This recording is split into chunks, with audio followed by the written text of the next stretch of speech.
is up, Cowboys Nation? Your boy Mike Tag here with Kelly K9. Some people thought you've been hiding. You know, I said my man was in Vegas getting things done, but some people are like, man, where the hell is Kelly at? Did he bail on you or something? I said, man, again, we work too. This isn't our full-time job, so I'm glad to see you're back. Before we get rolling and get this thing going, make sure you guys hit that subscribe, like, share. If you're just starting to roll into the crib, we got to have some stuff to talk about. I'm sure there's a little looking back. I don't want to look too far back, but Kelly, we'll go far back as you want and spend time on that. But we got to look forward to make sure we get this thing figured out with this Cowboys team so we don't have another embarrassment like happened. You know, the only good thing is when the Cowboys get their ass whooped, for some reason, all my views and all my, hours on YouTube and all the videos, they seem to go way up. They go way up after an ass beating. So there's two sides to the coin. So what's up, man? Glad to see you back in the cave. Yeah, glad to be back, man. Cut says, what's cracking? Cold ones. That's what's cracking. Cold ones. I would never dip out on the cave, man. Never dip out on the cave. I love you guys too much, man. This is too much fun. But, every once in a while, I got to handle some business. And, every once in a while, I can't play all the time. So sometimes I got business to attend to. But the business we got to currently attend to right now is to talk a little bit about this debacle that just unfolded in front of us in week 2. A surprise, I think. I don't know about you, Mike, but I was surprised. I was surprised.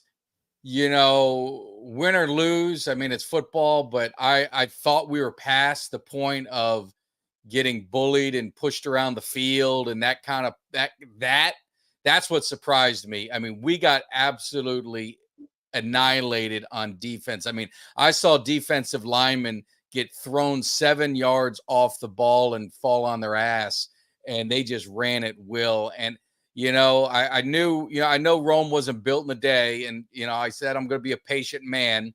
And a lot of Cowboy fans say they don't care what happens during the regular season. All I care about is the playoffs. So we're putting that to the test, and that failed because Cowboys Nation was not happy, and they let their voices be heard after this game. So it was surprising, the physicality that we were, taken to the woodshed. That's the part that kind of surprised me the most. Yeah, and I mean, the fact that it was the Saints really jumped out at me. I mean, I didn't look at the Saints as this offensive juggernaut.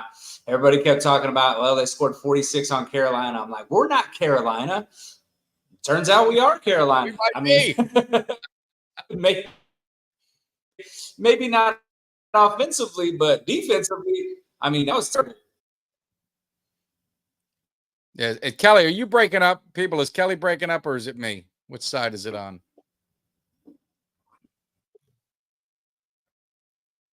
So help us out. Help us out while we're sitting here. I can hear you. Can you hear me good? You're chopping up on my side, so I don't know if it may be just me. So if it is, I'm sorry. But yeah, no, in the physicality of it, Kelly's breaking, so it might be you. We got to get that internet up. If you're moving to the new crib, you talk to that woman. We got to get this thing right. But they said I'm good, and it's you. So you're falling apart like the Cowboys. So we'll get this thing figured out. But looking at the part that frustrates me, and again, I don't want to like get too, it's Wednesday, so I'm kind of already looking forward to week 3. But you and I talked about it, and a lot of everyone in the chat, we talked about it. 2 concerns: running the ball, stopping the run. And we didn't address really any in the offseason, the first wave, let's say, free agency. We did get some guys late, off the value bin. And, so you thought, well, maybe they're okay, but it's still the same problem. Can't run the ball and can't stop the run. So is that something that's just going to end up continuing? We got to deal with it. I mean, it sure as hell looked like it. That defense looked way too familiar. That looked like what we've seen in Green Bay.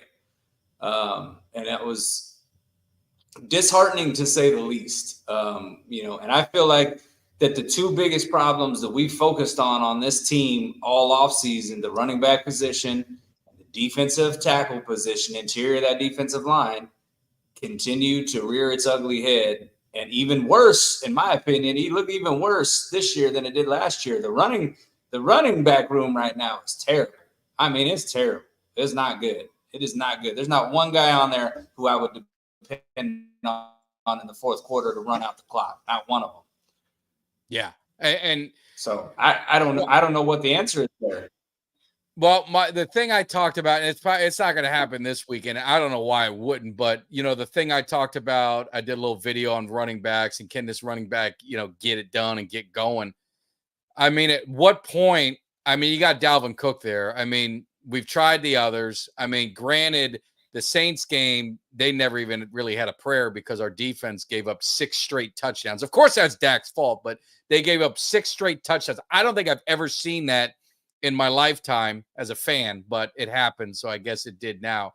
But it just doesn't seem, it seems like we're trying to run and we're force feeding the run. And it got to a point where it's like, forget the run, start passing it because they seem so headstrong on running it. Run the ball 2 yards on first down.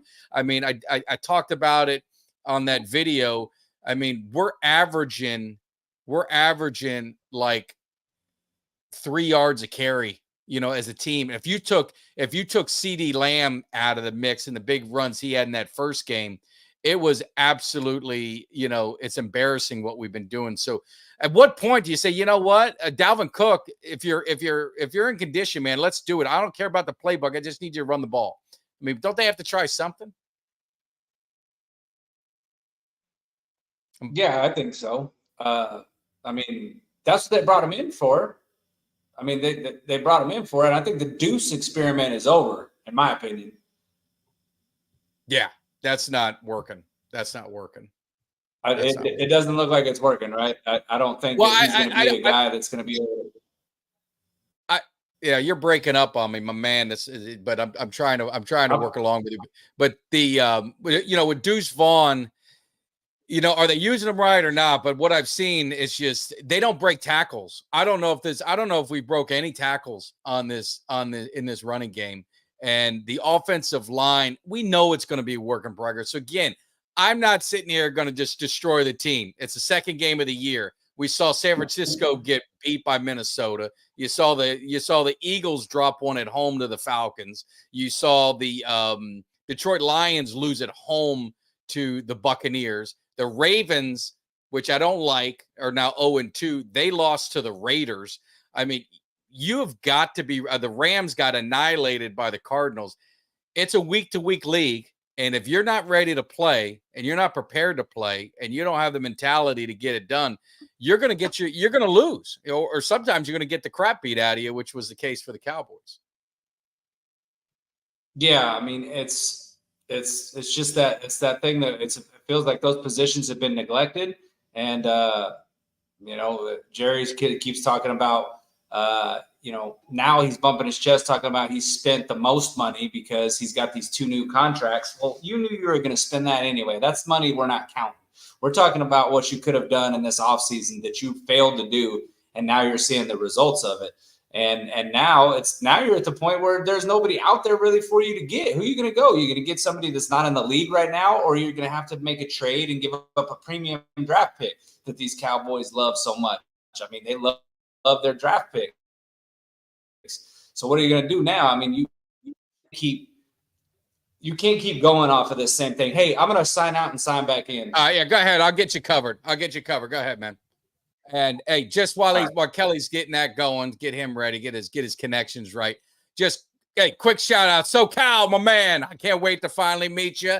And appreciate the donation to the tailgate. Of course, you're gonna get some food, man. We're gonna fill that belly up. And if the Cowboys don't look good, we're gonna get everyone drunk enough to where you ain't even gonna remember it. So it's gonna be a lot of fun. And I wanted to get a quick shout out, and there's been more because I know some people are donating as everything comes in, but just big shout out to the people who donated on Venmo and on Zelle. My man G, Matt, Camel Piper, Laura, Wendy, Daniel, great. I'm looking forward to seeing all you guys again, and hopefully, and some I haven't met yet for the first time. But we've raised a bunch of money, and we've got a ton of cuts. I don't know, cuts, if you put it in the chat already. I don't know how many cuts you've sold, but I know they've been going, and I believe he's bringing some extras. So those of you guys who are donating at the door or want to get one of those great cuts at the door, they will be there.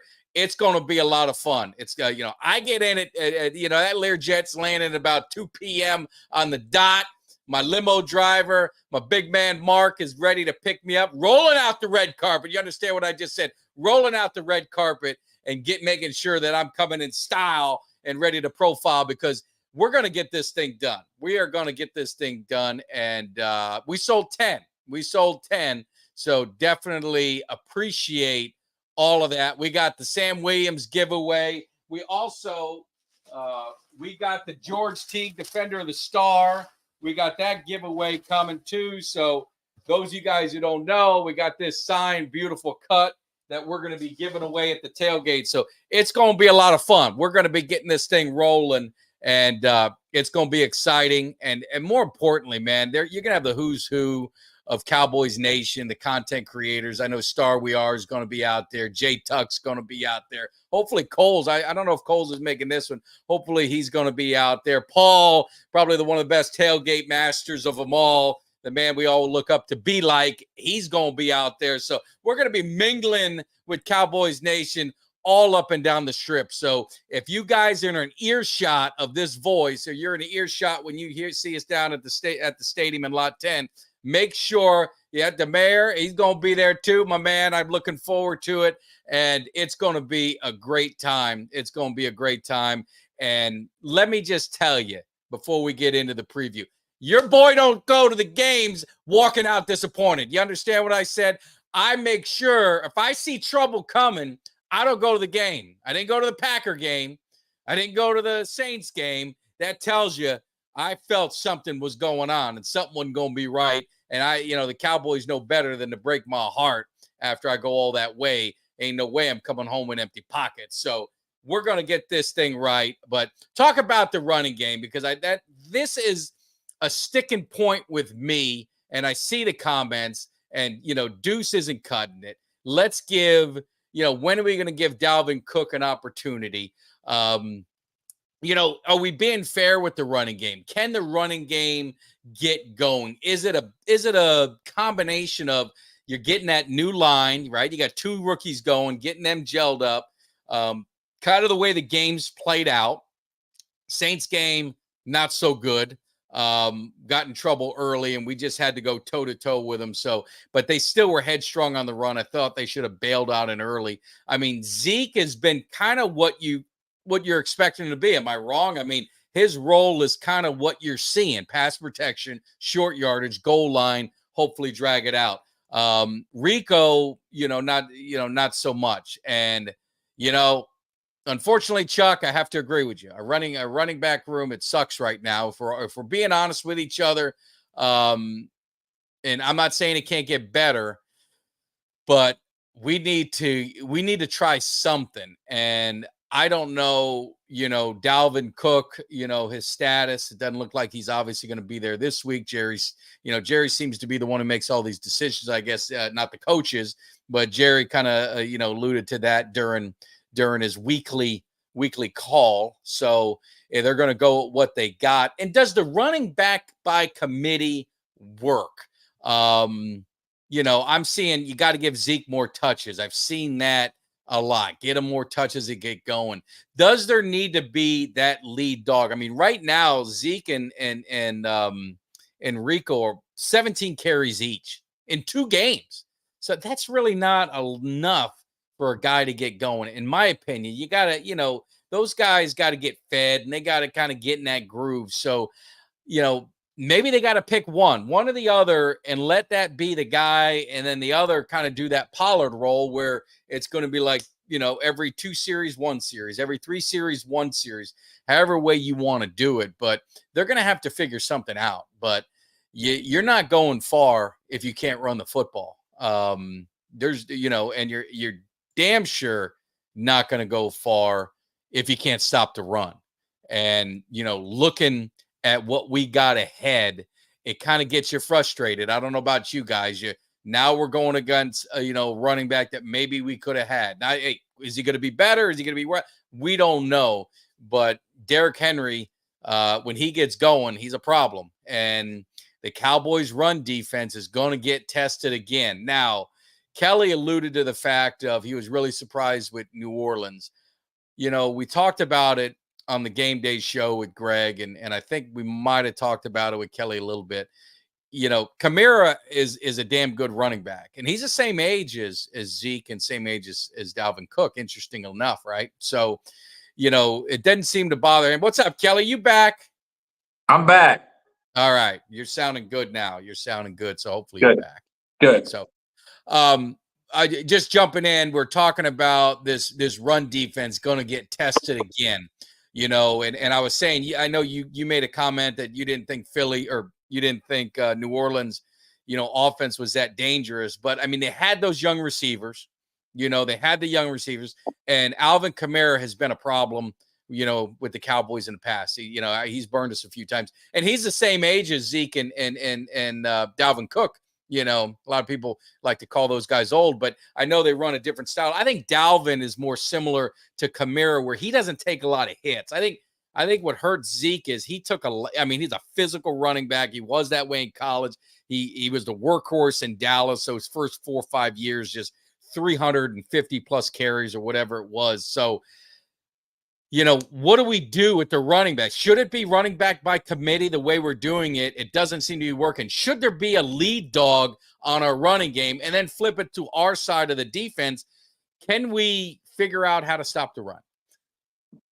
I mean, so as far as running back by committee, it's not worked out so far. I think that you need to. A lot of times these running backs, you see them need to get into a rhythm. You know what I mean? And I feel like that's kind of the case with the Cowboys right now. We need to find a guy. I mean, in my opinion, we need to find two guys and maybe mix in a third every once in a while. But I think you need to find two guys where it's like, all right, this guy is our first half running back. We're going to lean on him in the first half. We're going to give him carries. We're going to get him a chance to get a feel for the defense, get in a rhythm. And then in the fourth quarter, we're going to bring it in late, And it's funny because we're talking about Kamara. I feel like, back when Kamara in his early years, the Saints had a really good combination with the way they used him and Mark Ingram. Two totally different backs with different skill sets. One, Kamara being more of your pass catching speed type back, where Ingram was more your physical, hard nosed, kind of guy like that. So I still think that Zeke could be your short yardage guy, and I'm hoping that hopefully we'll see this week they'll get Dalvin Cook called up on the active roster. But I would hope to see that this week that Dalvin Cook comes in there, because I think he could be your speed guy in your pass catching running back that kind of brings a little bit more of that home run threat to the equation. And then Zeke's kind of the guy that you can pound the ball with. Now, as far as stopping the run. Well, let me stop you right there real quick, because there's been a couple questions I want to get to it. And, this is the point, and Jeff brings it up, is like, which running back fits what role. And what I was talking about, Dalvin Cook, Jerry made a comment. I don't think Dalvin Cook's being brought up this week. That's not going to happen. I don't know why, whatever. If he's in condition to play, all he's got to do is hand the ball to him. I don't care. He doesn't need to know the whole playbook if that's what they're saying. But to me, Zeke and Rico are similar. And I think Dalvin's different than them two. So Right. What I had said was, if it were me for one game, I'd probably have Dalvin, Rico, and Zeke together, bench, make Deuce inactive. But if Dalvin shows promise and Dalvin shows juice, I would have Dalvin, Zeke, and I would keep Deuce, and I would inactivate Rico, because he's just like Zeke. And I think at least Deuce maybe brings something different. Maybe, I don't know. I haven't figured it out. But I mean, what do you think about that running back? What would be the perfect trio if you saw Dalvin be what you hope he could be? And remember, he was a 4.5 yard consistent yards per carry guy for 4 seasons. Last year was kind of a blow up year because the whole Aaron Rodgers thing and why he went to the Jets. Yeah, I mean, as far as that goes, I mean, my preferred combination would be a combination of Dalvin Cook and Ezekiel Elliott. I'd like to see what Dalvin Cook has, though. Like, honestly, I'd like to see him get in the game and then give him 10, 15 carries in the game and see what he's got. You know what I'm saying? Because the Jets didn't do that last year. He got very, very limited carries with the Jets. And, when he got to that limited time he had with Baltimore, he had a few runs in that playoff game, and one of them was a pretty good burst for, I think it was a 20-yard gain. And what's funny is we haven't had. I think I saw this stat that the Cowboys have not had over a. Actually, they've got 2 10-yard runs between their whole. One run of over 10 yards between their whole running backs, all the running backs on the roster. Whereas I think it said it was talking about a couple different running backs, and they had like 6 or 7 runs for over 15, 20 yards. Like, we don't have a home run hit right now. We've got a bunch of guys that are like a couple yards, and that's at best. And I get it. The running, the O line has to get. And they do have to block better and make better running lanes. But even when running lanes are opening, these running backs aren't hitting the hole. There was a run last week. I think it was, I don't know if it was Dowdle or Zeke. The hole opened up and they were falling down before they even got to the damn line to the hole. They're falling down. I'm like, come on, guys. When the hole opens up, you got to hit that thing, and you got to hit it with confidence. You have to be able to capitalize when they do open running lanes. You have to be able to capitalize. So I really would like to see. I really want to see what Dalvin Cook got. It's puzzling though, because he says he's ready. I saw comments from him today. Said he's ready. He said he didn't even find out that he wasn't going to be activated last week until he listened to Jerry Jones on the radio. Coach Jerry went on the radio this week and said the same thing. Yeah, so I mean, I don't get it. You bring the guy in. You've got running back issues. Now maybe they're not bringing. Maybe if they decide not to bring him in this week, maybe it's because Baltimore. I mean, if anything, I think you would want extra help this week because Baltimore has the number 1 run defense right now in the league. Now, well, I mean, it's 2 games. I mean, that's why I saw that, and I mean, they played the Raiders. I mean, obviously they played the Chiefs. So I mean, but they have a very solid defense. Don't get me wrong. They're going to be. Let me run through a couple comments though. But I mean, Caesar. I mean, maybe people outside of this channel, outside Cowboy. I don't think anyone wants Zeke gone. I think Zeke's role. Yeah. He's doing exactly what we think he can do. I think the problem is he's not your lead guy. So who's our lead guy? Or is Zeke our lead guy? I mean, but whatever they got to do, they got to figure it out. But I don't think Zeke, I don't want him gone. I mean, I haven't heard anyone say they want him gone. Does anyone want him gone? I don't. I think that, I think it's still really early in the season. And I think that the Cowboys right now, they're still trying to find the right rotation of guys that they want. I honestly think that we're still trying to find our identity, as crazy as that sounds, but I don't think they've really yet found what they want to do, because Mike McCarthy's talked about, well, they want to run the ball, right? Well, you really haven't shown that you have the commitment to running the ball. And you really haven't shown that you can run the ball. I mean, we're not looking very good running the ball right now. So, I mean, they're gonna have to make up their mind. Are they want this team to be a team that throws the ball, or they want to be a team that runs the ball? What are you gonna do? Because right now they're just kind of flip-flopping back between the two. And it really, honestly, it seems like they're gonna put it on the arm of Dak Prescott for the first couple of games. That's, I mean, I know he didn't pass for a whole lot of yards against Cleveland. They didn't really need to. It wasn't kind of set up that way, but just right now, it's discouraging what I've seen so far from the run game. It's definitely discouraging. And then the fact that, combine that with the fact that we can't stop the run, those are 2 bad things, right? Because 1, you're not able to kill the clock, and 2, your opponent is able to chew up clock on you and kill the clock. That's not a good combination. Yeah. Well, what would you think of? I think back to a game that it was the Patriots and the Steelers had that just great defense. And the Patriots, they went out and they just went 5 wide. I mean, they just no running. They just dinked and dunked and spread them out and just said, you know what?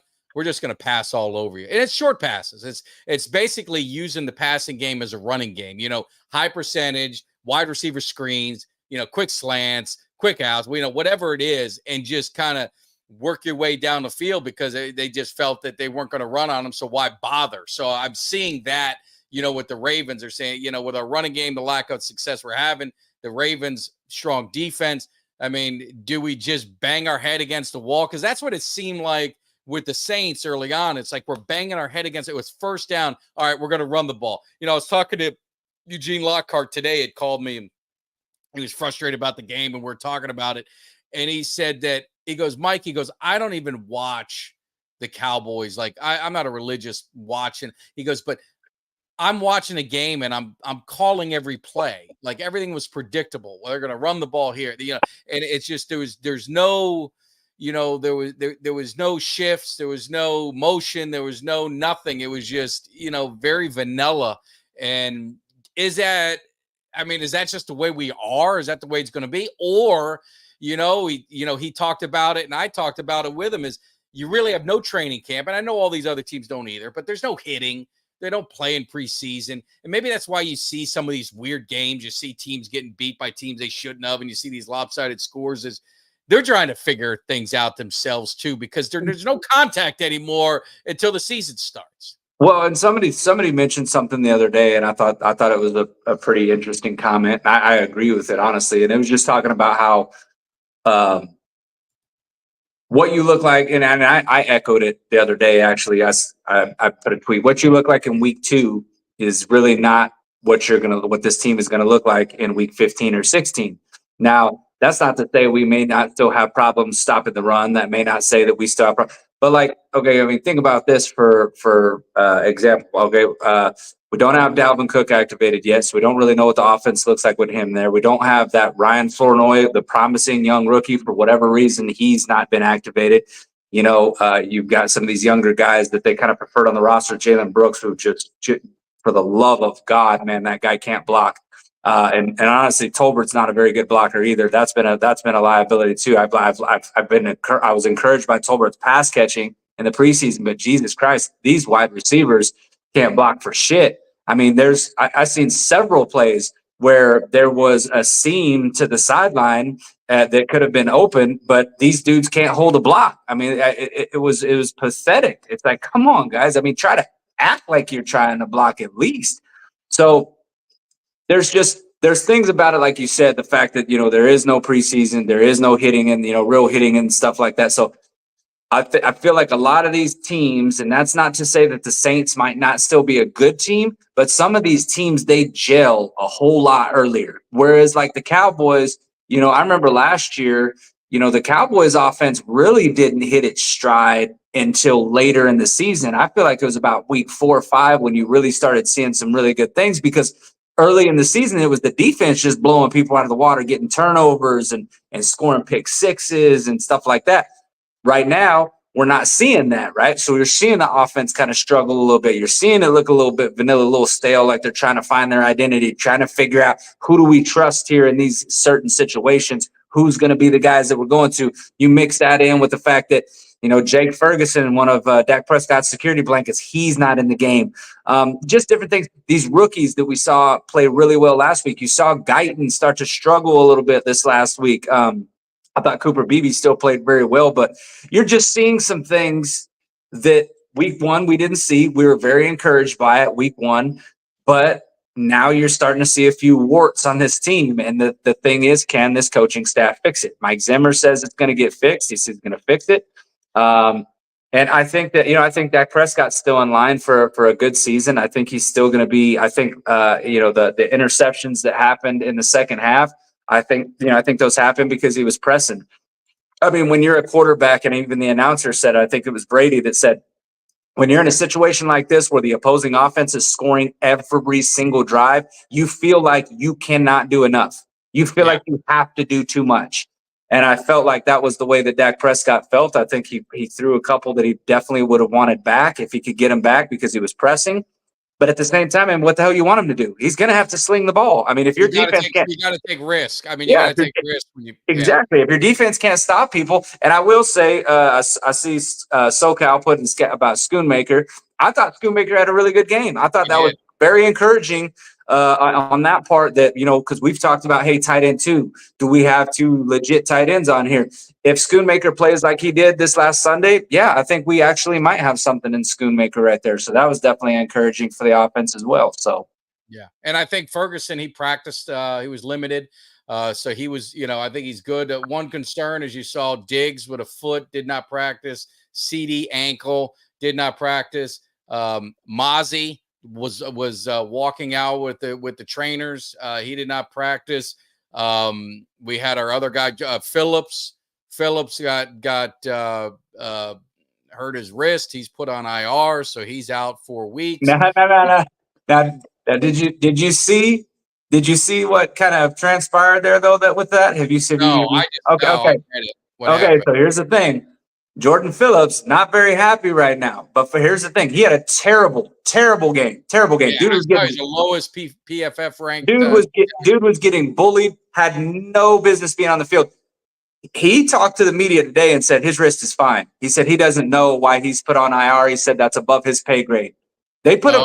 He's not actually injured. I don't think he's actually injured. I think what happened was I think Zimmer put him on the IR because he's like, look, we're going to stash the dude. We'll put him on the IR, but you're not playing. They asked Jordan Phillips. They said his wrist is fine. He has no injury.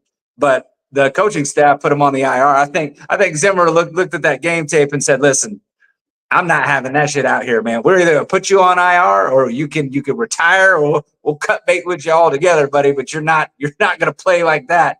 Nope, not going to do that. Not to do that on this defense because he looked terrible. I mean, it was just. I mean, people want to bag on Mozzie Smith, but that was just like absolutely no effort. That dude was getting pushed off of the line. I mean, it bullied, abused, and bruised, man. So yeah, he said he was healthy. Cowboys coaching staff said otherwise. So I thought that was pretty funny. Yeah, and no surprise. And it's just, and I'm reading it, a lot of things that don't panic. And again, I'm not panicking. I am not panicking on this team. Like I said, I think it's a process. I know we saw some things. Our offensive line, I said it to you guys. The offensive line is going to get better as the year goes on. I mean, they're young. You got some young guys in there. They're going to get better. They're going to gel as long as they can stay healthy and get that continuity. But Tolbert, I thought what you saw from Tolbert catching the ball, especially that one big, that's what he did. I watched him a lot in South Alabama. I've said it before. A friend of mine's son played quarterback there. So I watched a lot of their games. He's a 50-50 guy. He'll make those catches like that. That's what he does. So I felt good with that. But going back to what you said about Brooks, Flournoy would be in. I mean, Brooks has been here. You kind of say, and I'm not dogging him or, but it's just the reality of it is, I need someone that's got more upside. And I don't know if Flournoy does. I mean, I think he does. He showed some stuff in preseason. And we need to bring some guys in and take some chances on, especially at receiver, as he gets someone in. And Tolbert, he made some catches, but like you said, he had those moments too, where sometimes he just looks a little lost and whatever else. But I think we need to give Flournoy an opportunity at receiver. Because we're going to need every weapon. If you're not getting that running game going, you're going to need every weapon at receiver. Hopefully Ferguson is back this week. That would be a huge help because, again, like you said, Schoonmaker showed something. You can run some 2 tight end sets. Maybe that'll help get the running game going a little bit more because you have got – as much as I say, hey, just pass the ball 50, 60 times, you're not winning championships if you can't run the ball. I mean, you can go down the list – and teams, even though they may not be a great running team, look in the playoffs, the Chiefs were able to run the ball. The Buccaneers, they got hot with Fournette. If you remember in the playoffs, he ended up taking over. They didn't run for shit, most of that season. But then Fournette gets going. You've got to be able to run the football to win championships. So I just, glad you weren't at the Packers. See, I mean, I wasn't. And I would tell you this, Andrew. Had I been there, Cowboys Cave may not be in existence because I probably would be out of. That would almost been the breaking point of me if I had to sit, because I watched the whole game. I sat at a Cowboys Nation Tampa Bay sports bar, and I watched the game, and I was one of the last ones standing because I waited to the end. You know, I never leave. And if I would have left that Packer or that Saints game out of embarrassment, I don't know if I ever would have walked back in that stadium. So, You know, I'd say this. I was laughing when he said that about the takeover. You know, it's funny because it feels like that when you see the Cowboys stadium get taken over like that, bad things happen. Think about it. The Broncos game a few years ago, San Francisco their fans take over, the New Orleans game. Because I will say this, having gone to 3 home games last year, it's definitely not always like that. I mean, I know that I think that the reason why the Saints, I think there's a lot of displaced New Orleans fans that are in the Dallas area. I know for sure in the Houston area, when Katrina happened, a lot of people relocated from New Orleans to the Texas area, Dallas, Houston, Austin. So there's a lot of Saints fans. Oh, God damn it, Kelly. They had a marching band parade after that. How do you set that up? They had a marching band outside the stadium doing a parade. I mean, obviously they knew what they were going to do. And it was funny because I predicted the score and said it was going to be 42-21 Dallas, and it was flip-flop. The opposite way. Never in my life would I have thought that the Saints would have come in and just really dominated the Cowboys. And I mean, I haven't seen that kind of a Saints team, honestly, since Drew Brees was the quarterback. I mean, I haven't seen the Saints look like that. All of a sudden, you've got Derek Carr out here looking like he's the reincarnation of Joe Montana out here, just fucking slinging that ball all over the place. And I mean, big play after big play after big play. And you're just sitting there going, when is this defense going to step up? I mean, Jesus. But it's kind of one of those weird things. It's like when you walk into the stadium and you see that the other fan base is basically taking it over. The few times that I've been in the stadium and that's happened, it's a shit show from start to finish. But I would say this. I've gone to a lot of road games for the Cowboys. The visiting teams, there's certain visiting teams that are going to take stadiums over. Dallas is one of those. When you go to Pittsburgh, there's going to be a lot of Cowboy fans there. I promise you that. I was there before. When you go to Carolina, it's 75% Cowboys fans. When you go to Tampa, it's 50% Cowboy fans. Go to Miami. Even if you went to San Francisco, because, that's people make it their vacation. They make it a vacation, and Dallas Stadium, AT&T, is a destination. You're always going to have that. And then you have 100,000 plus capacity. You're going to fill it up. Hey, I've got season tickets. I can't go to every game. I would love to sell them to Cowboy fans, and I try and find those, but I got to recoup the money because I got to pay a seat license. I got to pay the season tickets. They're going on SeatGeek. I don't know who the hell bought them, but if they're willing to pay a premium price, as my man, Tommy Boy, a premium price for a premium product, then I gotta take the money. And so I don't get I know some fans, the ones that get worked up the most are watching on TV. And, it's, what are you supposed to, if someone wants to pay $600 to go to the game, man, go cheer for the hell you want. I don't care. It's just those days of Texas Stadium, those days of RFK, those days, of even Lambeau had a decent amount of Cowboy fans there. Those days are over. It's business. It's business, big business, and that's who owns a lot of the seats, and that's just the way it is. So we got to get over that part. We can't be crying about that every time we lose. No, and here's the thing. I mean, whether we like it or not, I know there's some NFL stadiums that have the home field advantage or whatever, but at the end of the day, man, 53 people on this roster, man, and the fans that are in the stands, yes, they help create an environment that's conducive to winning. But at the end of the day, these guys still got to go out and make plays, whether there's fans in the stands or none. You know what I mean? We had a COVID season not that long ago when nobody was in the stands. And yeah, I mean, I'm sure that sucked, but these guys still had to go out and do their job. At the end of the day, you go out and you do your job. You're lining up. It's 11 on 11. You're lining up across from the other opposing 11, and you're trying to be better than the dude across from you. And that's what it's about, whether there's a bunch of New Orleans fans in the stands or it's all Dallas Cowboys fans. It don't matter. There could be all Dallas Cowboys fans. New Orleans still could have busted an ass whooping on us and probably would have busted an ass whooping on us. I mean, honestly, I feel like if we played that game again this week, it'd be the same damn result if New Orleans, just because I felt like we got out schemed, we got out coached, we got outplayed across the board. And if New Orleans keeps up that kind of play, like if they play like that against the Eagles this week, because they play the Eagles this week, I mean, honestly, I could see New Orleans being a team that makes a deep playoff run. They've got the pieces. They got a solid defense and they got a solid offense. And their D line was good. Their offensive line was like, everything looked good about them. And nothing looked good about the Cowboys. It was a complete 180 from what we saw against Cleveland. Complete 180. 100%. But I mean, again, and with the crowd, when you're getting your ass whooped, the fans are usually pretty quiet, and the ones that are beating your ass are pretty loud. So that kind of plays a part of it too. But I'll give my boy Mikey. This is the problem. If you want to talk about distraction, DeMarcus Ware talked about it. I think it was Kevin Gogan might have talked about it. We've had people in the cave that talked about it. When you go to a Cowboys game, it's not so much the crowd, it's the field. It's a circus. It's, Mike Tyson and Jake Paul down in the middle, and they got they're doing the face-offs and they're doing this. And players are trying to warm up, and they're going around all the celebrities that they have on the field, and they sell out the fan access. So you could pay 200 and something bucks to go ahead. You could sit on the field while they're warming up. It's a circus out there.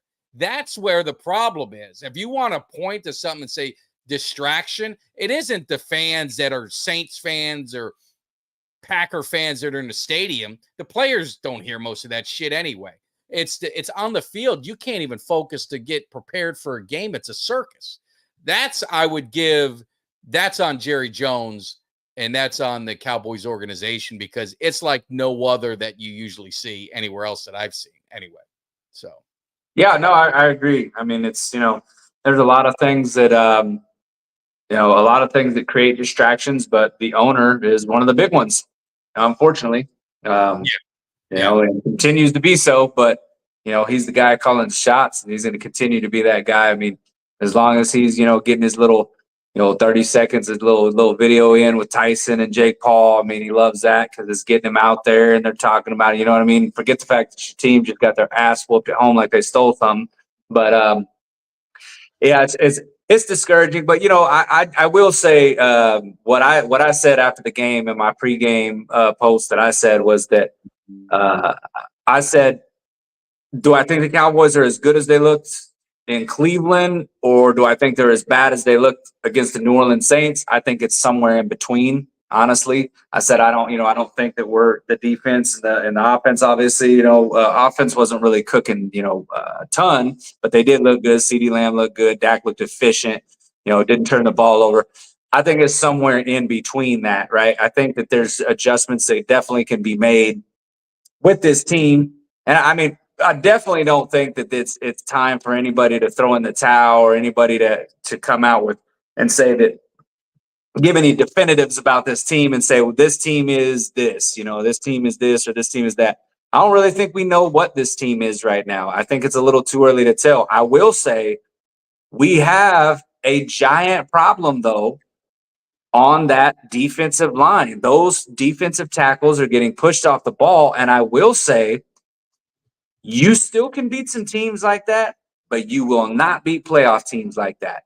As constructed currently right now with this roster, like if the Cowboys do not make some moves, whether it's snagging somebody that is retired right now that they can get, or that's currently not playing, or if they make a trade, but if they keep this roster just like how it is right now with the players that we got on that, we will not go nowhere in the playoffs. You will not win like that. If your line is getting bullied and pushed off the ball, teams like San Francisco, they're going to bust your ass. I mean, the teams that can run, they're literally going to bust your ass every Sunday. And then we're going to see a lot more of that because we saw it with the teams that could run last year, whether it was Buffalo, whether, we didn't get our asses busted, we ended up winning the game, but you saw how Detroit looked. Detroit kind of bullied and kind of did a little bit what they wanted to do in that game. You just look at those teams with physical lines. We always talk about it starts in the trenches. Well, our trench right now is not really a trench. It's more like what do they call them, little cracks in the sidewalk? That ain't really. We don't have a trench. We got a damn little crack in the sidewalk. Yeah, and definitely shout out to my man Jay Tuck. We get to hang out this weekend, so it's going to be a lot of fun. So appreciate it. I mean, he's doing huge things. I mean, shit. I saw his post 3 million views, man. Unbelievable, unbelievable. I get to say I knew him when. I always joke. I was like when I was on his show, he had like 200 subscribers. So you know, I like to say maybe I played a little small part in that. Maybe success. I don't know. But no, I love him to death. And he put a video out. You and I have talked. I mean, any rational, Cowboy fan knows we've always said the talent on this team is there. To me, it's all up in here, and it's the mental toughness you talked about. Parsons talked about this team. They just don't respond to getting punched in the mouth. It's not like, it's I was talking again, not to throw Eugene's name out there, but we were talking about it. And it's like, you're getting your ass whooped. How about you just go fight somebody? How about you just start a fight? Something, right? You're being humiliated. I mean, Derek Carr is doing the Michael Jackson, crotch shot on you guys. How about when he throws the ball next, you just lay his ass out? Now, I'm not looking to say anyone should be hurt, but you know what I'm getting. You need at some point, pride has got to set in, and there's nothing wrong with losing, man. You're not going 17-0. I'm not giving up on the team. It's one game. Like I said, the 49ers are still a damn good team. The Eagles, I know people don't want to say it. They're still a good football team. They lost to the Falcons. The Detroit Lions are still a very good football team. The Rams, now they're hurt a little bit, but they've got talent. They weren't a team that should have got beat 41 to whatever the hell it was. The Ravens aren't an 0-2 cellar dweller team. You're going to lose games, and it's a long season, so you can't get too high and you can't get too low. But God damn it, if you're getting your ass whooped, at some point you gotta Hoffman was the only guy that I saw that was like enough's enough, and he shoved some guy that kind of either got in his face. I can't remember the exact thing, but it's just there's got to be pride, man. Am I wrong? No, I've said that. I talked about it all off season. I talked about it in the Green Bay game. After the Green Bay game, I was like, look, I mean, you can tell me till you're blue in the face that the effort wasn't there. We got to play better. I mean, I feel like everybody on that Cowboys team always says the right things, but your words don't hold no weight if you don't put some action behind it. Like I can tell you all day long, I'm going to get better. You know what I mean? You can have it's no different than having an employee that works for you, and that employee, they got a talent. That they got that they're good at what they do, but they got these days and they start stacking consecutive days where they're slacking off, and you're like, hey, what are you doing, man? They're like, I got something at home going on. I was distracted. You know what? I got to get better. I know I got to get better. But at some point, you got to stop talking and you got to start walking. Like, do something. What the hell is wrong with you? Like, you telling me you need to get better? Well, no shit. I got 2 pair of eyes. I can see that on the field. Y'all need to be better. You got your ass whooped. You really gonna get your ass whooped like that and then sit here and come back and play pissed off, which is why I want to see how this team's going to react to Baltimore. I think you're going to see it, but you're going to see it from Baltimore too. I think you're going to see it. They're 0-2. That's what I'm saying. You got 2 pissed off teams going at it. So now it's like, okay, you're pissed off, but guess what? You got a pissed off Ravens team that's 0-2 looking down the barrel at 0-3 coming in to AT&T. Yeah, did you see who they got next? Their games next. It's like Buffalo. It's like three top teams, Buffalo, Cincinnati, like 3 really good teams in a row after us. They need this game. They gotta win. They gotta win. Yeah, they need to win. It's a must win. Honestly, I wouldn't say that it's a must win for the Cowboys. I would say it's a must win for the Ravens. If you start 0-3, you ain't making the playoffs. I think I was reading something. The percentage at 0-2 is really low. 0-3, I think it's almost nothing. I think there's been maybe 1 or 2 teams that have actually done it. Yeah, and if the Ravens start 0-3, they're not doing it, which makes this game which makes me that much more nervous, because it's like, okay, if we lose and we fall to 1-2, now can you come back from 1-2? Absolutely, I do believe you can. But obviously, it puts you in a bad situation, because now you're playing behind the 8 ball. Well, if you're the Ravens team, you're basically playing for your playoff lives right now, because you cannot start 0-3 with the schedule that they have, especially those teams that they got. So they're going to come out. They're going to give everything they got. And you know what? I guarantee you, they saw that game. They saw how the Cowboys got bullied around. They're sitting there saying right now, they're like, listen, come out and be physical, and this Cowboys team will fold like a cheap lawn chair. Be physical. Push them off the line. They're physical. Bully them. They're a physical team. It's going to be tested, and it's going to be tested. And let's talk about the quarterbacks. And and there was a comment in there. I'll get your 2 cents on it. It was off topic with Mikey talking about Bryce Young and the situation he's in. He got benched, and it just goes to these quarterbacks, and it's just another lesson for some of these Cowboy fans that just, think quarterbacks grow on trees. You just find these quarterbacks and you're good to go. It's hard. And if a quarterback, I think Bryce Young was put in a shitty situation. He was given no weapons, no running game, no receivers, no offensive line, got sacked 62 times last season. He's shell shocked. They should have never started him until they had at least a decent team around him. They should have let him sit. But now what you do is you throw him to the wolves. He's never going to be the same. Now, I don't know if he'd be a great quarterback or not. He wasn't my favorite guy coming out of college.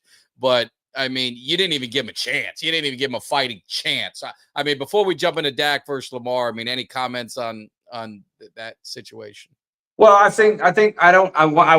would like to know what the front office's plan with him is. Are they benching him because they're giving up on him for good, or are they benching him because they think, listen, we're not doing this kid any favors right now. We're going to ruin him. Let's ride this thing out, and we'll see if maybe we can get him in a better position next year. I mean, I don't really know what their plan is. Maybe they plan on trading him and trying to get something out of him, and they don't want him to look any worse than he has. But I don't know, man. I think thought he was talented coming out of college, so I was kind of surprised that he's done absolutely nothing.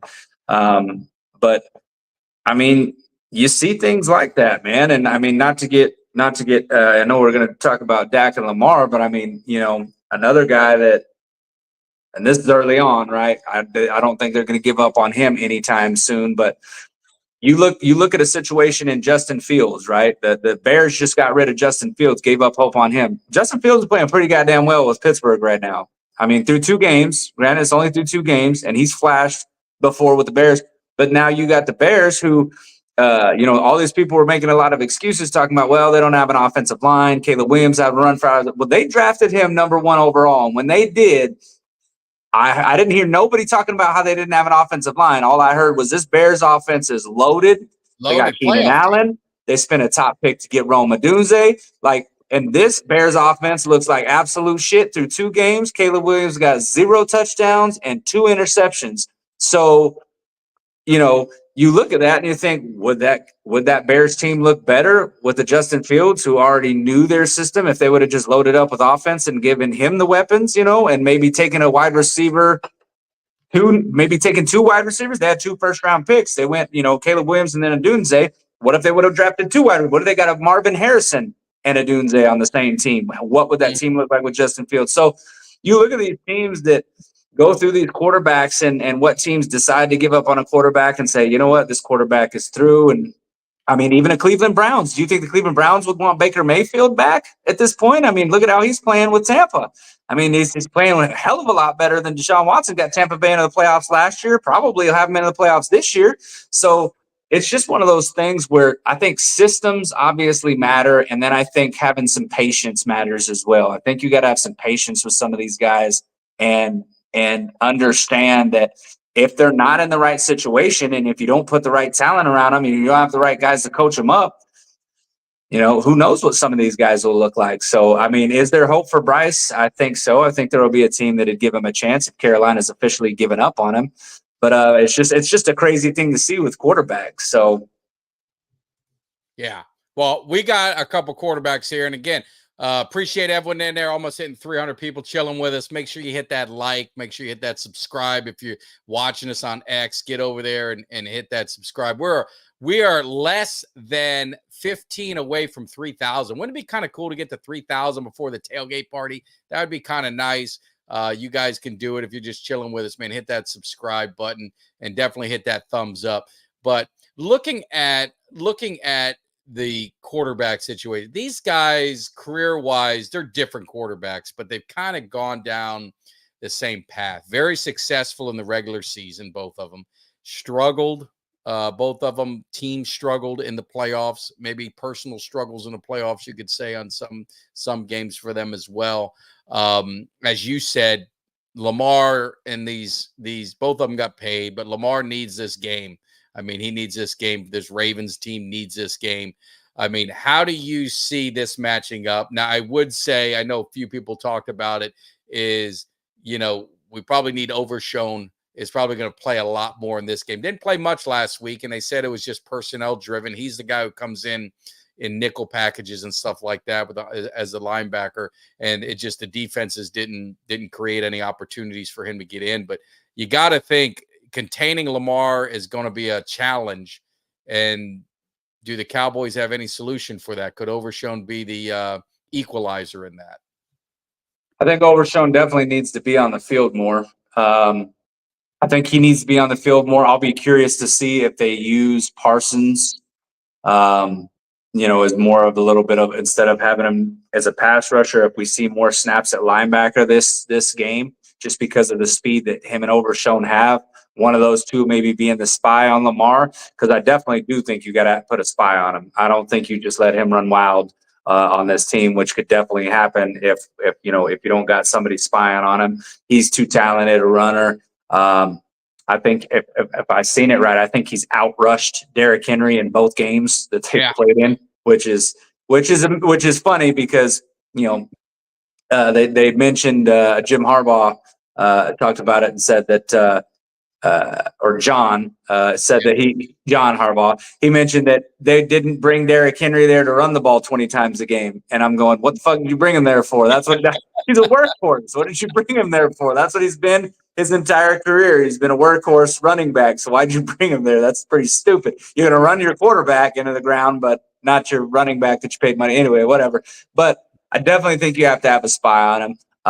What concerns me the most about Lamar Jackson is the fact that I don't think he's a very polished passer still, but you focus so much on containing him and keeping him in the pocket and keeping him from breaking loose and getting those explosive plays with his legs that it opens you up to some of those downfield plays where he does get a guy downfield. And that can be kind of scary because with a secondary that has already shown that they could be a little bit leaky, and the Cowboys secondary, having Lamar buy extra time to get a guy downfield to make a play, can make you a little bit nervous. So that's just kind of why, it's just kind of why I think that he makes me nervous a little bit. Playing a guy like that with that kind of capability with his legs and his arm. Almost think like with Lamar, we talked about this, I think, when we touched on the Ravens briefly. Yeah, he's a problem, right? And if you give him those lanes, I mean, he's going to kill this defense. I almost think you need to rush, but you need to stay in your lane. You need to almost keep him contained and force him to beat you with the arm. Not over pursue and miss it. I could just see him over pursue. He steps up in the pocket, he hits his lane, and he's gone for 20, 30 yards. It's almost like they need to, and that's asking a lot of our defensive tackles, right? To hold serve. And then it's asking a lot, your ends to not over pursue and to stay contained.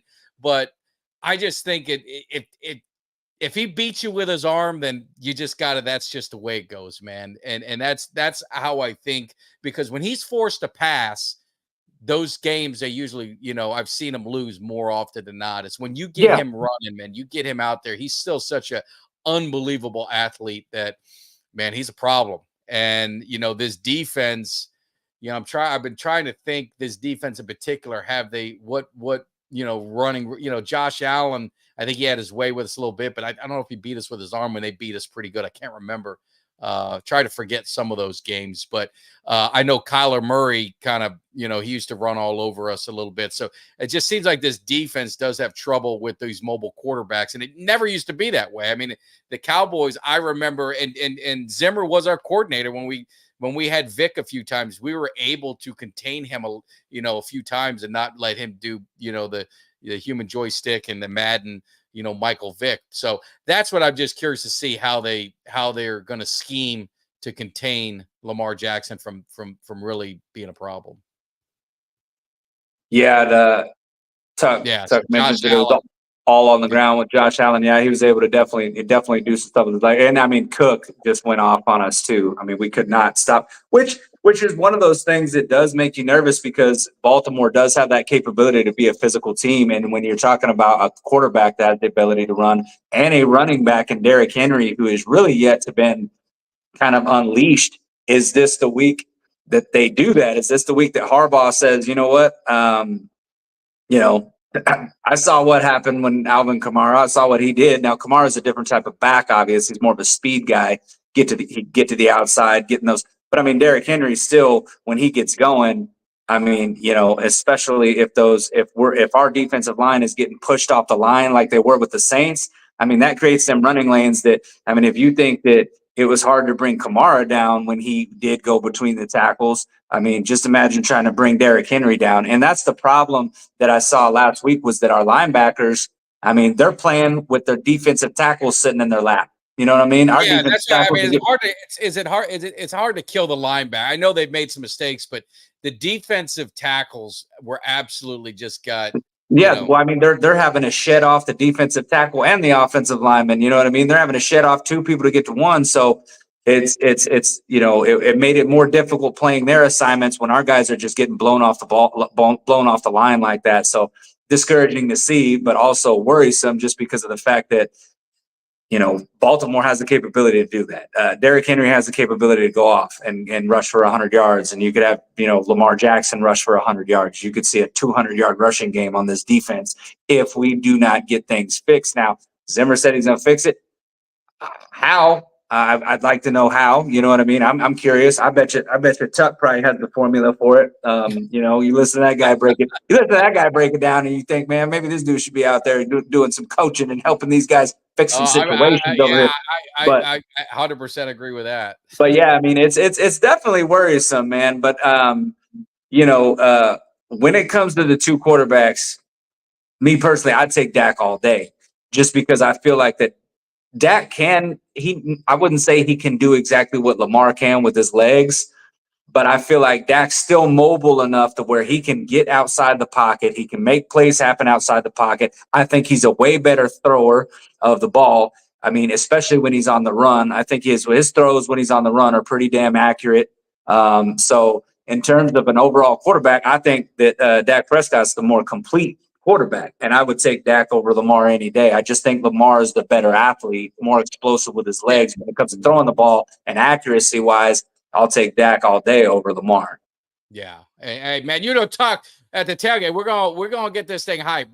Cowboys Nation is going in there hyped up. Now I don't know if we're leaving hyped up. I mean, hopefully they're not going to leave us disappointed. How dare if Tuck and I, especially if Tuck and I and me and Tuck and Kelly and the crew is in the house. I mean, we might bum rush the field if they make us disappointed. So they know better. They're gonna be bringing it. They're gonna be bringing it. But Dak Prescott, has he had a great season? I mean, it's 2 games. So let's everyone calm down. He's been efficient, right? In the Cleveland game, yeah, he didn't have to do a whole lot. The defense actually showed up and played hard. In the Saints game, people want to shit on him. I mean, our offense scored on like the first four of the first 5 drives. Now, granted, you can't settle for field goals every time, and they did get 1 touchdown out of it, but it was 28-13. As bad as everything was, it was 28-13. And Jalen Brooks, I mean, stumbles over his own feet. That's a time and play. The ball's gone, and Dak Prescott isn't expecting his receiver to be on the ground, right? He was make that cut and go, and it was a game changer. Because I don't know about you, but it still was like, okay, if we score down here, even if we get a field goal, but let's say we got a touchdown, now it's 28-20. You're getting the ball at halftime. All right, now maybe they make some adjustments. It's almost like you felt like in the Packers game, right? Maybe some things would go their way, but then it just didn't. But Dak Prescott has been fine. I mean, he's not, he is not, he's far down the list of the problems of that game on Sunday. I don't want to harp on it because it was one game. If you see it again this week, if they respond with an ass beating after getting an ass beating, that's when there'll be a lot of concern. If they fight and the Ravens, and it's just a hard fought game and the Ravens get it. I mean, I hate to say this, and I don't want to be one of those guys, but majority of the people had the Cowboys 1-2 after their first 3 games. Most thought they were going to lose on the road to Cleveland. Most thought they'd beat New Orleans. And a lot of people think that they're not going to beat the Ravens. At least they weren't. Now, again, this is before the season. So whatever happens, I want to see them play with effort, pride, and I think they can get the job done. But, I mean, it remains to be seen. But they better not lay an egg like they did before. But I think getting Ferguson back, if he gets back, that's going to help Dak. But I think they need to get maybe – that 2 tight end set, maybe just get those short passes and almost act like runs because we're having trouble running the ball to kind of matriculate the ball down the field a little bit and not put so much pressure on big plays from CD and Dak as being the only way that they're going to score touchdowns. Yeah, I mean, I agree with that. And, it's Baltimore is, when they, as far as like, how their style of play, if anything, is kind of what more about this game really is what really concerns me, because I don't know, you always think of Baltimore as a physical team. Yes. And I just feel like that the Cowboys have always struggled with physical teams. So I was encouraged when we beat Cleveland on the road because I thought, hey, Cleveland's a physical team. They're known for being physical. Pound the ball on the ground, run the ball, and beat you up on defense. So we won that game. And then I'm thinking, all right, well, we can beat the Saints. That's more of a kind of a finesse team. I don't really look at the Saints as being a very physical team. Saints come in and just, dog walk us. So I'm really curious to see what's going to happen with this game. I was just looking at Lamar Jackson here on his 2 games and 2 games that he's played, not terrible stats. He's got 520 yards, 62% completion. He's got 2 touchdowns, 1 interception. Lost to the Raiders. Let's. Yeah, they lost to the Raiders and they lost to the Chiefs. 26-23. That Raiders game. I actually watched some of that. That was actually a pretty good game. But yeah, so I mean, he had a touchdown and a pick in that game. And he had 1 touchdown and no picks in the Kansas City game. So, I mean, it's not like he's really lighting the world on fire with his passing right now. So, again, it's not something where I think with Lamar that you got to worry about him in the pass game. I don't think he's going to go off and have himself a 300, 400-yard day in the air with this Cowboys defense. It's just not like that. As a passer, but I definitely do think you're gonna have to account for him running the ball, because when everything else breaks down, that's what he goes home. That's home to Lamar Jackson, is his using his legs. So that's the instinct for him. And another, just, hey, Chris, man, thanks for the super chat. Evening, boys. I'm not saying we're going to win. I just want us to show up and play hard. Just be competitive. Loss, better than a blow. Absolutely. I mean, hey, none of us want to lose. Let's say, make no mistake about it. Your boy's not flying out there and wasting all that fuel and picking Kelly up and, making all these pit stops and have Mark rolling out that red carpet on the runway as soon as we arrive and touchdown in Arlington. We're not doing all that to lose. I mean, we're going there with business, to handle that business. And this is a business trip to see these Cowboys win. And the funny thing is, it's a week-to-week league. The Cowboys go out and win, all is kind of forgotten. And that's why I don't want people to forget, because this is going to, I've said it, and Kelly said, this is going to be a little bit of a roller coaster, man. This team is going to figure themselves out, and we hope they figure it out at the right time. I would much rather this team, Jerry being Jerry, he's a salesman. So he sells us on the losses too. And he said, everyone this team has kind of coasted their way through the seasons the last 3 years, 12-5, and didn't have much adversity and this and that, and then they go to the playoffs and it's an early exit. I said this team needs to be battle tested, and he kind of said that maybe struggling a little bit and getting to the playoffs is a better thing. So I think this team needs to be battle tested, and this is the first test. You got embarrassed at home. If you're a man, you got humiliated because you got thrown around by another man. No one ever wants to see that. And how are you going to respond? And this team and this defense in particular had better respond and, get it done. It's not a must win. I see my man SoCal. This is not a must win. It's an interconference game. It ain't a must win. It's really not a must win because the NFC East, I mean, they're all 1-1. So it sure the hell ain't no must win this early in the season. Yeah, and I was thinking about that because I thought to myself, the other day, I thought, is this going to be one of those years where the NFC East has a down year? Remember at the beginning of the year, we were all picking our games, and I said that I thought we'd finish 10-7, but still win the NFC East. I feel like that's looking a lot more likely right now that could happen, just because. And obviously, again, things can change, and we've talked about it. It's early in the season. This isn't an outlier. This is not necessarily saying this is what is going to be.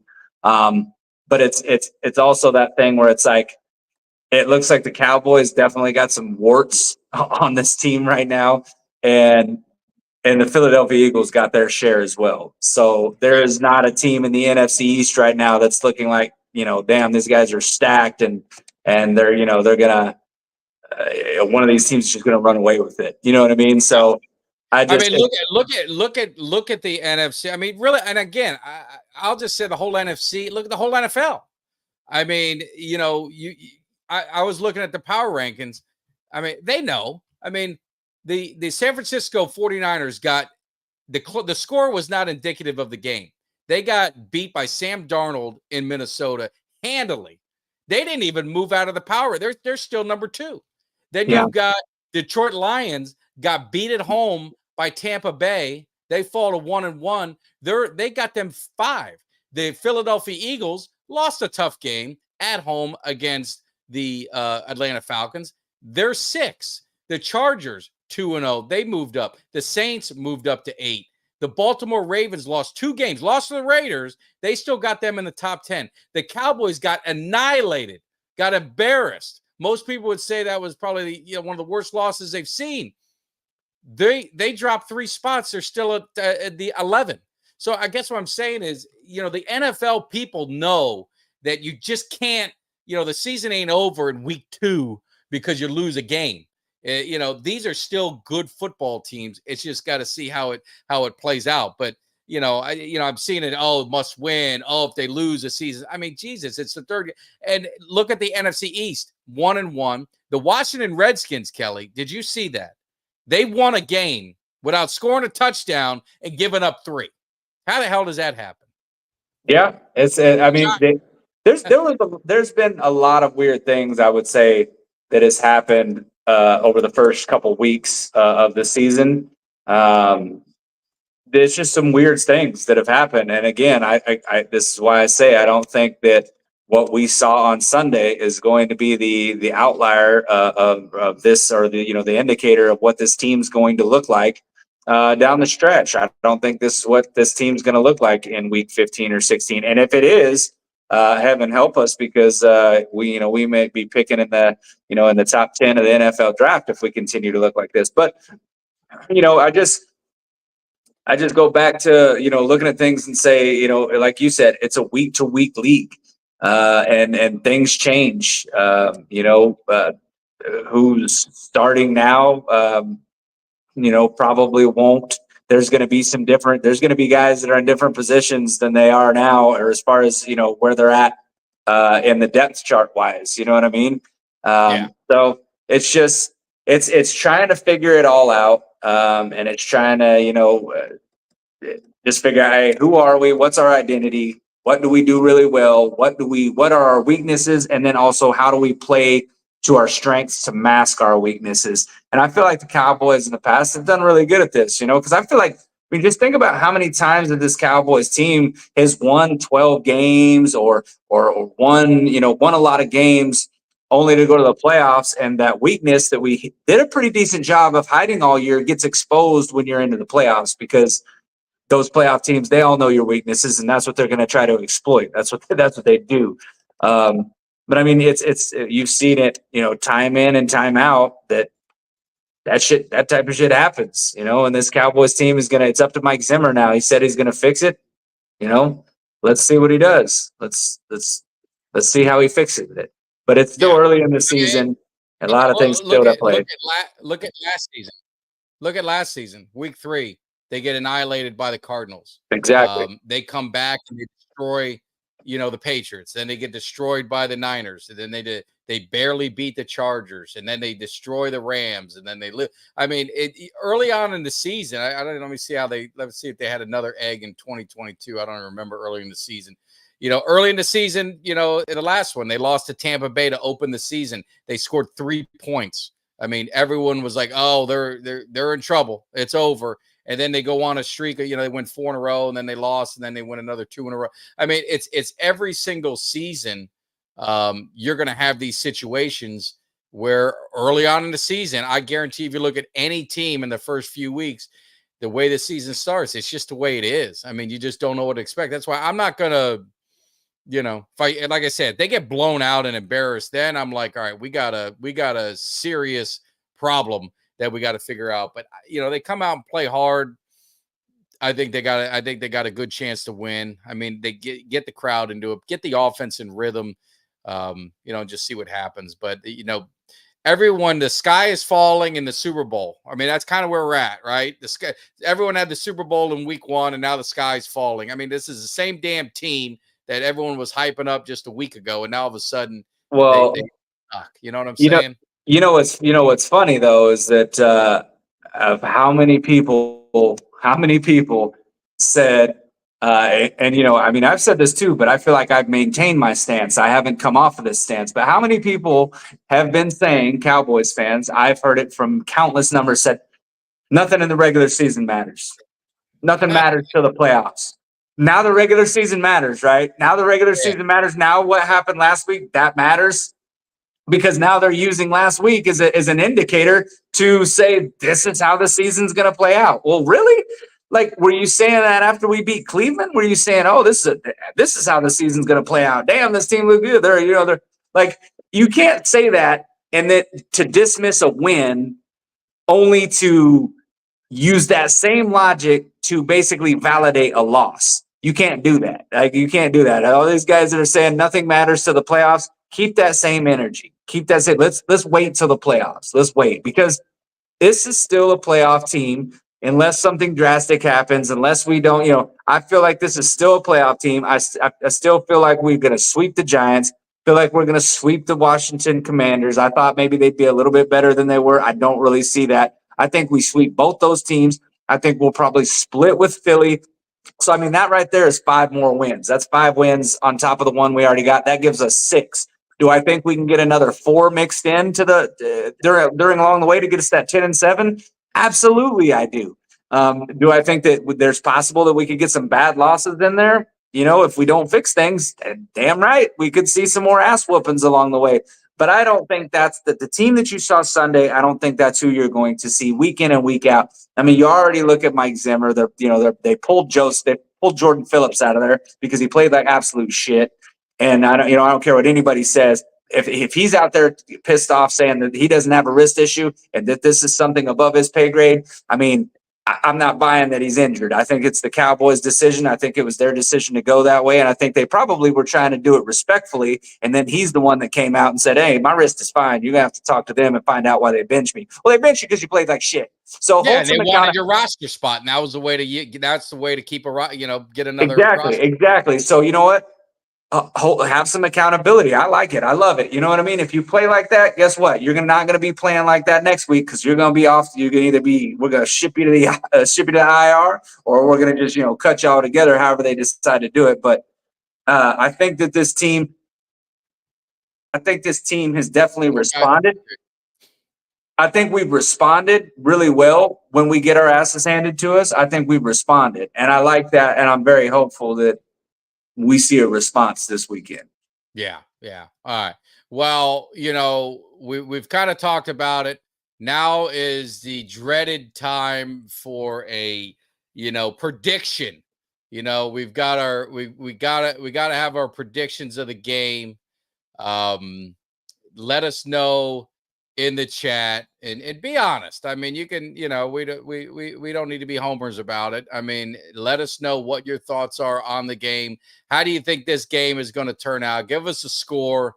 And Kelly, you started last time and we lost. So I'm going to go back and I'm going to start this one and see if we change it up a little bit. You got to change the mojo a little bit. We got to change that mojo. So I think it's going to be a hard-fought game. I think it's probably going to end up being high scoring. I don't think we're going to see the defense that we want to see, but I think it's going to be good enough, right? When's good enough? I think it's just going to be good enough. The Cowboys are going to win like a 34-31, very close game, maybe an Aubrey game-winning field goal. It's going to be one of those kind of games. I think they're going to have their way.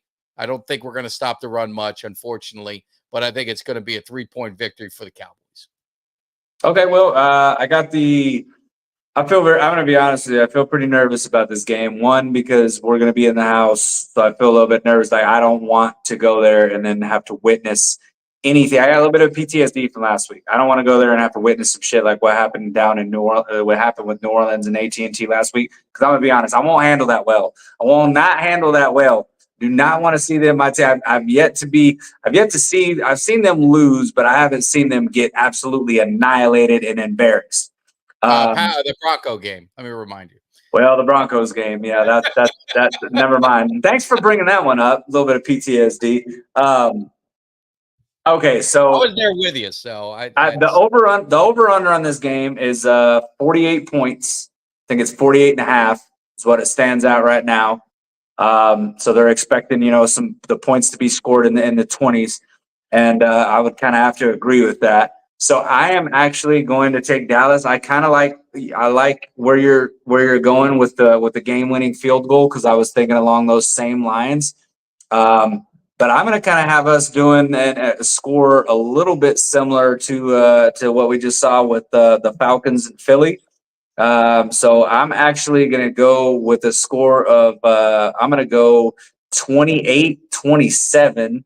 I'm going to say the Cowboys squeak it out with the last, with a game-winning field goal, but they're going to win this thing by 1. They're going to squeak this out. So they're going to walk away with a win. Wow. Well, I will take that. I think it's going to be a tight game. I think it's going to be a nervous game. I think we're going to be on the edge. And I think that's what's going to happen. And we've got some people got the Ravens. Some people got the Ravens, and I respect it. And then some have the Cowboys. It's going to be one of those weird games. But what's going to happen? What's up, Steven? What's going to happen is we've got our tailgate. We got our tailgate party. We're going to take these last few minutes to talk about it. We got our second annual tailgate party, so we're going to win. I mean, we don't do this stuff to come out here and lose. So I feel very confident that we are going to get the win and get this thing right, and we're going to right the ship. So our tailgate party is set. It's going to be in lot 10, where we don't know, but it's going to be in lot 10. We'll tell you the exact spot as we find it, probably in the late evenings, early mornings. But we've had some great donations. Thank you so much. We're going to have beer. We're going to have food. I think we got some liquor. We're going to have everything for you. We got great giveaways. We got a Sam Williams autographed jersey giveaway. We've got a Cuts by Jones signed by George Teague, Defender of the Star giveaway. We got Cowboys Cave bottle openers with a $40 donation. One is yours. So that's a great piece to go away with. Get some people to sign it who's hanging out with us. It's always a great time. So we definitely want to see you guys there. So if you're in an earshot of lot 10, come on by. You're going to see them all lined up along the street. We'll probably be looking at Walmart, that side of lot 10, the one, I think it's Randall or whatever that road is. That's parallel or the same as the stadium. So that's probably where we'll be. Hopefully all you guys will make it. We're going to have Cowboy Nation royalty. When I say royalty is going to be there. So I don't know when parking opens, but we'll be there well before parking. So if you guys are getting down there early, we will be there early, and someone bring donuts and coffee and all that kind of stuff, because it's going to be an early morning for a lot of us, but it's going to be a lot of fun.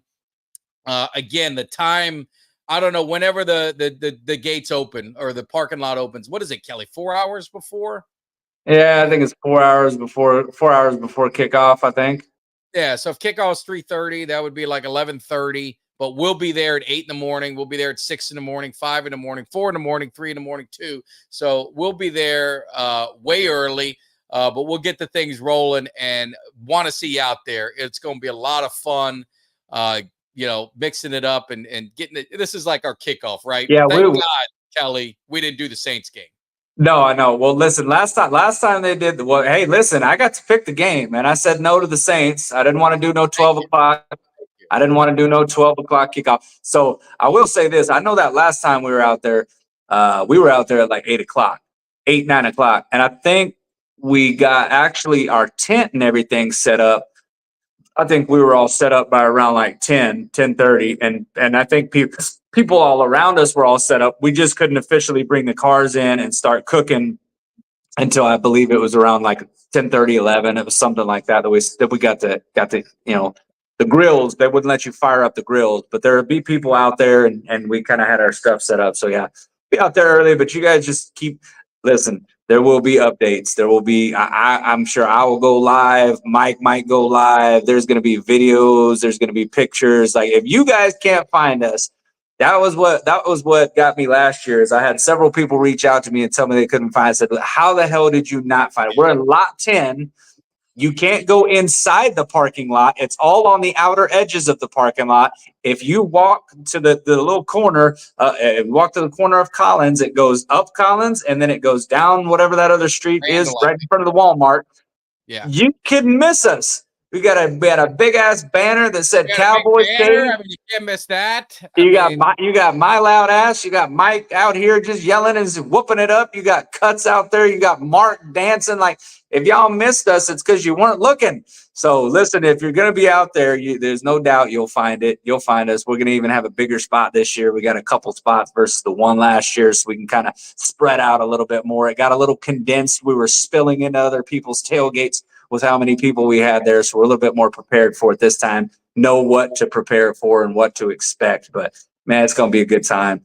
I'm looking forward to seeing everybody out there. Kelly, I'm breaking out. I had this camera. It's a DJI Pocket, and so I've been working on it. And I used to use it, and then I got away from it. And I'm like, you know what? I need to get it going, especially for the tailgate. So it is a really cool. It's like a little gimbal that follows you around and all that. So we are going to do some live streams, because you can do live streams with it. So it's going to be a lot of fun. So we're going to do some live streams there using this, and also we're going to set it up somewhere, and it's just going to kind of be looking around and getting a lot of great footage of the tailgate and all that kind of stuff. So it's going to be fun. We're going to get this thing rolling. At the end of the day, it's like I tell you guys, man, this is the best part, is hanging out with, meeting new friends. It's like I said, we had people that rolled solo, and your family, man. You can ride. Hey, if you're just getting a standing room only ticket, you just want to ride solo, don't worry. You're going to have like 50, 75, 100 people to hang with for 4 or 5 hours. It's family. It's a great time. If you got, we're going to have a 49er fan there. Now, he's going to be respectful. I already warned him. I say, you be respectful. But we're going to have a 49er fan there. We're going to have a Falcon fan there.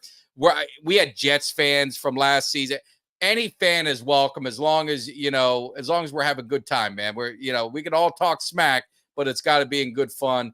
And it was the best time I had before a game, man. So I know it's going to be even better this year. Hell yeah.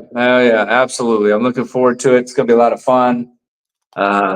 Get out there, man. If you're in Dallas and you're going to that game, there's no reason not to swing by, man. It's going to be pretty cool. So it's going to be, and you never know who you're going to run into. You never know who you're going to see there. It could be pop-ins by former Cowboys. I know I know I extended, and I think I know you did too, extended an invite to George Teague. Don't know if he's going to be able to have a chance. I know he's doing some stuff covering the boys, but he said he might try to get out there.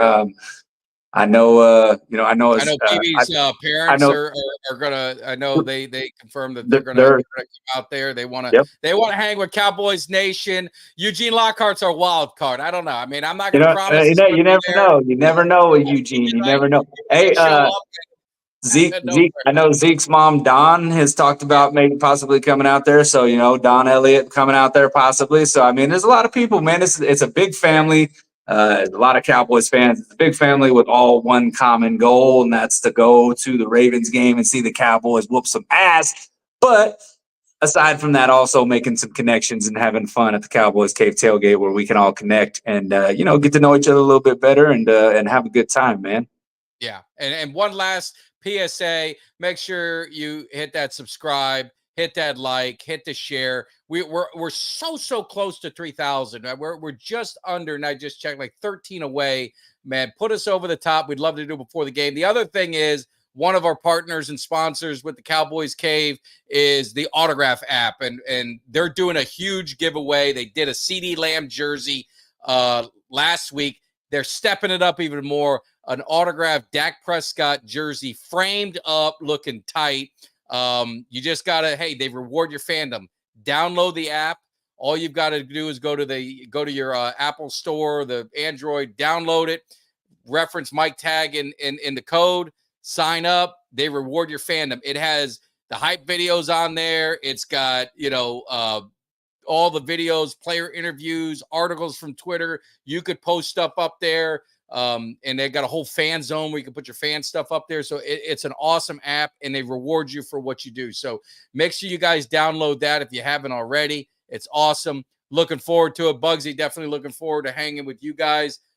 It's going to be a lot of fun. I don't know. I mean, I'm just ready to get this shit going.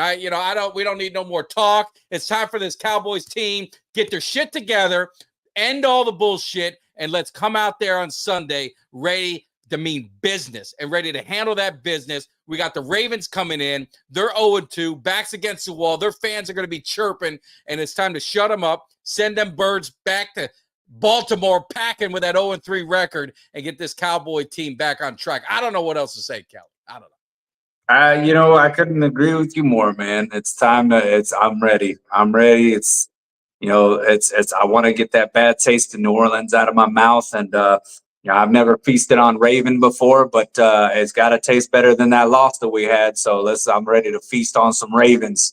Get in here, get it done, get win number 2, and best case scenario, man, Cowboys beat the Ravens, Saints beat the Eagles, and we're sitting there atop of the NFC East after 3 weeks with a 1-game lead. That's all the guy can ask for. You know what I mean? That's all I can ask for, because let's face it, it's a 2-team race right now. Philly and Dallas. There's only 2 teams. New York can compete. New York may get the number one overall pick of the draft, man. New York may get it. I tell people, I've been saying this left and right. When people say, "Oh, you guys, Dak Prescott, y'all overpaid him. You should have never." I said, no. Listen, no, they didn't. Dak Prescott, franchise quarterback. We've established that. So if you want to talk about a quarterback that's overpaid, just remember the New York Giants gave Daniel Jones $40 million per year. $40 million per year. And this contract was a couple of years ago now. So, I mean, at that time, $40 million a year was a good chunk of money for your franchise quarterback that has done absolutely nothing and looked like hot dog shit. So, safe travels to everybody that's coming out to AT&T Stadium. For all those people that are traveling, I know that there's a lot of people that are coming from far and wide to celebrate with Cowboys Cave on Sunday when we take on the Ravens. So that goes for you too, Mike. Have a safe flight. Everybody else traveling, get there safe. Frank, join the chat here. Frank Mueller coming all the way from Germany. I mean, that's not dedication right there. That lets you know it's not just America's team; it's the world's team. We got Frank coming, and that's going to be. He's a great friend. He's a great fan. He's a good time. I'll tell you what. I thought I could drink beer. I stand corrected. This dude was pounding these gigantic beers at Texas Live, and he was drinking 2 to my 1. And I mean, I He can was hold my laughing own. at When it our comes beer. to, He's I laughing mean, at our beer. he was telling me it was piss beer. He's like, this is piss beer. You know what I mean? And he's just slamming them. And we had such a good time, though. Every time I turned around, he was bringing more beers out. He had a tray of beers, like bringing a tray of beers out. And I'm just sitting there going, holy shit, this guy knows how to get down, knows how to party. So when you're at the Cowboys tailgate, look for Frankie. He'll be the one that's slamming beers, probably double fisting them. Yeah, absolutely. And hey, a lot of people ask the time. Just get there whenever you get there. We're going to be there. Unless you get there at 3:00, we're going to be in the stadium. So just make sure you can get there at 6 a.m. Someone's going to be there. I promise you, someone is going to be in our spot. So get there as soon as you can park. We're getting that thing rolling. So we'll see you guys. Like Kelly said, everyone have a safe travels. Everyone, we look forward to meeting you all over there. Make sure you swing on by. Have a great time. We're going to get it rolling. Kelly, appreciate it, man. We'll see you soon. Take care, guys. See you. Good job. Give me somebody that's hungry. Give me somebody that's hungry. I need somebody.